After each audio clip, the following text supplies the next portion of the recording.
in. You're up. Okay, so I want to go over what cortisol is, okay? How many of you think that inflammation is bad? Oh, so you think inflammation is bad. Okay, so get this. You cannot heal without inflammation. Did you know that? Like you would not heal without inflammation. You wouldn't repair your body if it weren't for inflammation. Okay? So inflammation is not bad. What about long-term chronic inflammation? Is that bad? Yes. Okay. So what's the difference? If I have short-term inflammation versus long-term inflammation, this body's going to do the same thing. Inflammation's occurring, right? Okay.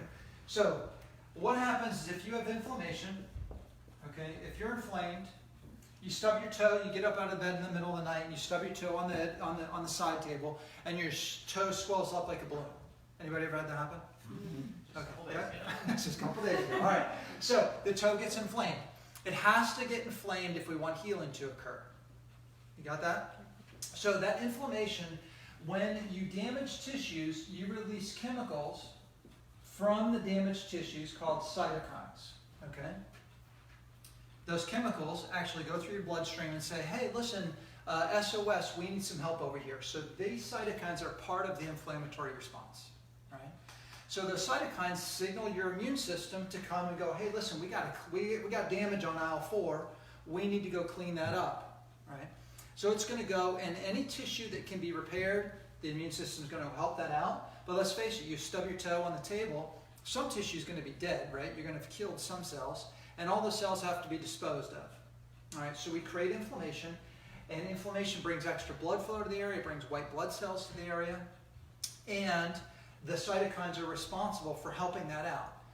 But all of that response, or not all of it, part of that response is handled by your adrenal glands. Okay, so what happens is we go in and we clean up the damaged tissue. You guys with me? We go in and we clean up the damaged tissue.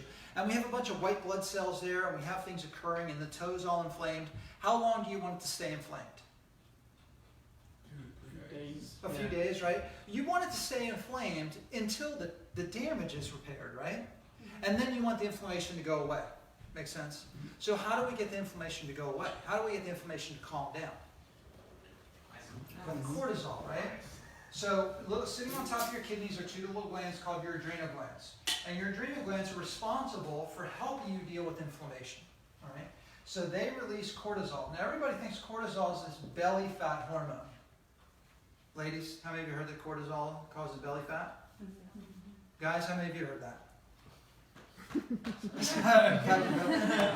All right, good. So most women hear that cortisol causes belly fat. And they hear about it because they see their husband getting a big gut, and they also don't want to be heavy, right? So they hear cortisol causes belly fat. Well, what about inflammation?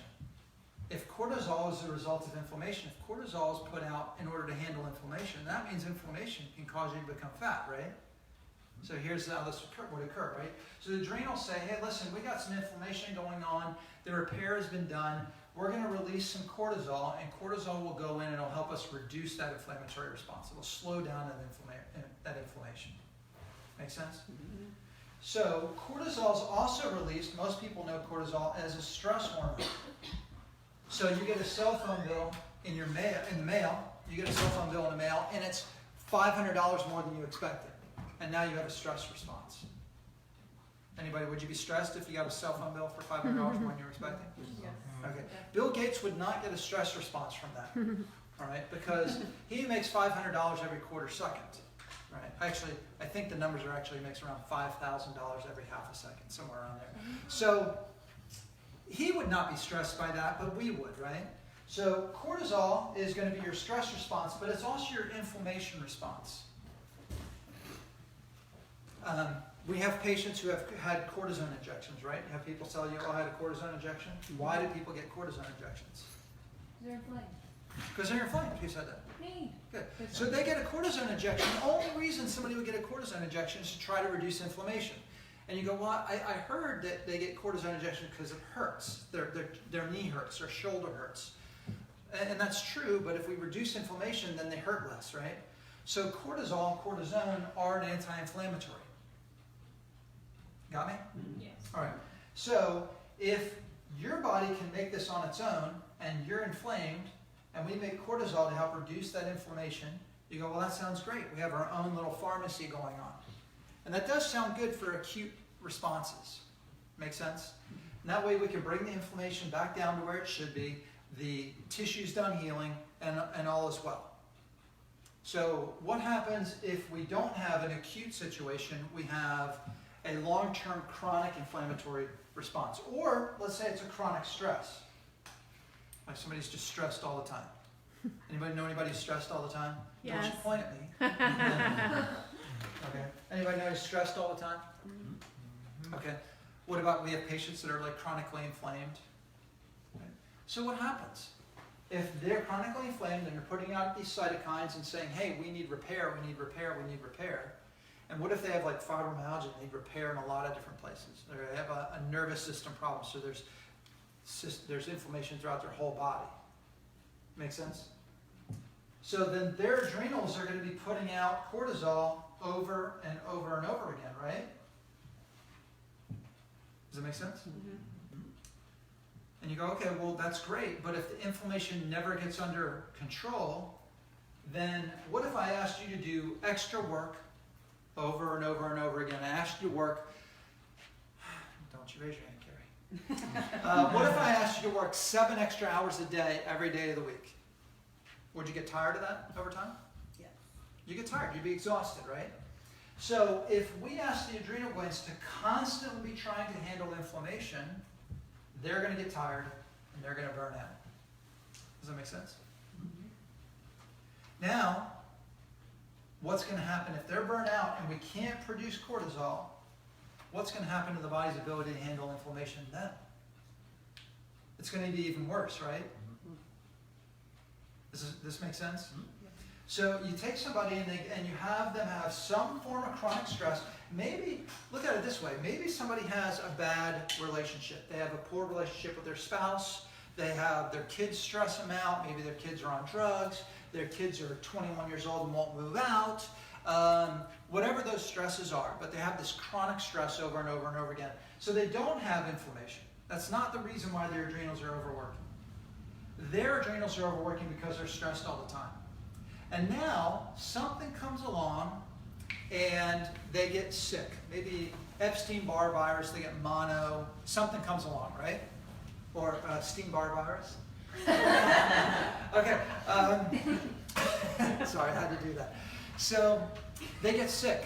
And normally their body would go through an immune response and handle it, and the inflammation would come back down. But because they burnt their adrenal glands out due to stress, now they don't handle that response like they used to. And now they have a chronic illness, and they have no way of solving it. Does that make sense? Okay. You guys with me over there? Yes. So cortisol is not bad. Cortisol is needed. You cannot heal without cortisol. But if we burn out your adrenal glands, then you also can't heal. And you can actually get sick pretty quickly and then stay sick because there's no way to solve the inflammatory response due to tissue damage. Make sense? Okay, now get this. Cortisol, I'm going to just show you something else just so you know. And you said, oh, I heard cortisol causes belly fat. We talked about that a second ago. Sorry, cortisol causes belly fat. How many of you heard that? How many heard cortisol cause you to be fat? No? Okay. So here's how that does it, right? So cortisol, it's the main reason. Cortisol, your adrenal glands, when you're under stress, let's say we open the door right there and there's a lion standing there. We're under stress.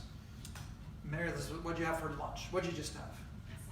A salad? Okay. So if I open the door and there's a lion standing there, do you think your body's going to be worried about digesting that salad?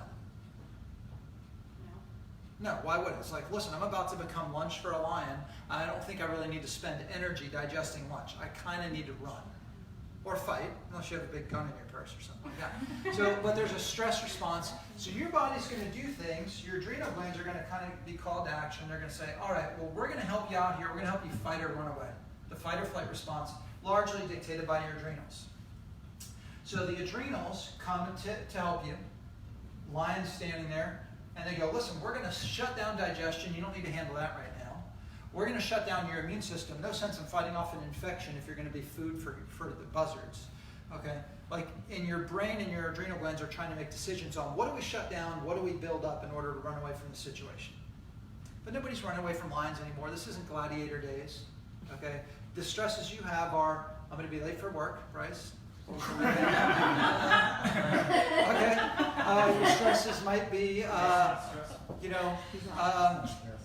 somebody hit my car in the parking lot. Okay. Bryce again, right? I didn't even call out twice.